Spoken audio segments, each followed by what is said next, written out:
lazima kwa siku tumefukua tena. Mimi mfuko wangu lazima uje mchele tu. Yeah, mame. Sasa kama tokea. Nyie mnakaa maskani. Sisi watu wa kutafuta ile madigzak, majob. Tunakona kutende tumbo hamba mla riba. Fanya mchezo we. Sasa hivi jamangu mimi na madili. Tena na madili ya kisasa. Vabobo unako madili. Ndo patam. Ndio tunapopachaka hasa. Sasa sikilizani jamani. Mimi kama kawaida yangu mnaojua, mimi ni mzee wa michongo. Mimi nina mchongo tena wa maana. Safi. Hiyo ndio mada hiyo tunacheka hapa. Maana nimeshati mfuko wangu usione utunu. Una mchele tu akubia kuku. Si pempas la Kata kuibe kuku watano kwa siku moja.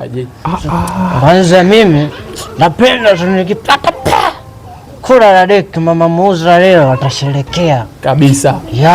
Sherekea. Mimi ndio ninachokukubali. Na sasa wewe mchongo wako unaozungumzia wewe kama unavyosema wewe mama muuza kachafu sherekea. Mimi nikaivata njiji pesa wao nagai kusanya pa, afu naidokoa kwa pembeni fisadi kijicho vya nyoka pa, afu naichukua robo ndanayo kwa bango, kwani weka tumeata nikaipata hiyo pesa kwa sababu nitapata mishangazi kidogo mimi. Au ndio nimekukubali. Zako. Sasa sikiliza. Jamani, anayekwenda kwa mbango ambaye kana kwenda kwa mshangazi ambaye anakwenda siji kwa mama nani mama muuza kwanza huko akapata robo mbili. Sasa mchongo wangu uko hivi, kuna kazi ya kwenda kushikilia kigogo ndio kwa nyuma kwa nyuma.